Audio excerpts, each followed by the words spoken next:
রাজবাড়ির কুয়ো থেকে বিশাল আকার অজগর উদ্ধার।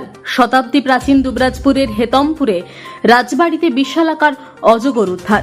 হেতমপুর রাজবাড়ির পেছন দিকে প্রায় 200 বছরের পুরনো কুয়ো থেকে প্রাণের ঝুঁকি নিয়ে একটি পূর্ণবয়স্ক 9 ফুটের অজগর উদ্ধার করলেন সর্পপ্রেমী অমিত শর্মা।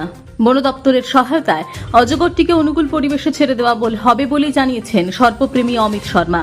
অজগর দেখতে পাওয়ার খবর ছড়িয়ে পড়তে ভিড় জমে যায় রাজবাড়িতে। ঘটনাস্থলে আসে দুবরাজপুর থানার পুলিশ ও বন দপ্তরের কর্মীরা। হেতমপুর রাজবাড়ির রাজকন্যা বৈশাখী চক্রবর্তী জানান, রাজবাড়ির পেছনে প্রায় 200 বছর পুরনো একটি কুয়ো রয়েছে, কিন্তু বর্ষার ফলে কুয়োর আশপাশে আগাছায় ভর্তি হয়ে যায়। আমি সেগুলো পরিষ্কার পরিচ্ছন্ন করার জন্য মিস্ত্রি লাগাই, তখনই দেখতে পাওয়া যায় বিশাল আকার অজগরটি কুয়োর মধ্যে রয়েছে। তড়িঘড়ি ফোন করা হয় সর্পপ্রেমী অমিত শর্মাকে। ফোন পেয়ে এখানে আসেন, কিন্তু অজগরটি কুয়োর মধ্যে এমন অবস্থায় ছিল তাকে উদ্ধার করা সম্ভব ছিল না। তাই বন দপ্তরকে সাথে নিয়ে নিজের সুকৌশলে কোমরে দড়ি বেঁধে কুয়োর মধ্যে নামেন, অজগরটিকে উদ্ধার করেন। এরকম কাজের জন্য আমি অমিত শর্মাকে অনেক ধন্যবাদ জানাই। পাশাপাশি সর্পপ্রেমী অমিত শর্মা জানান, আমি ফোন পেয়ে তড়িঘড়ি হেতমপুর রাজবাড়িতে আসি। এসেই দেখি রাজবাড়ির পেছনে কুয়োর মধ্যে অজগর।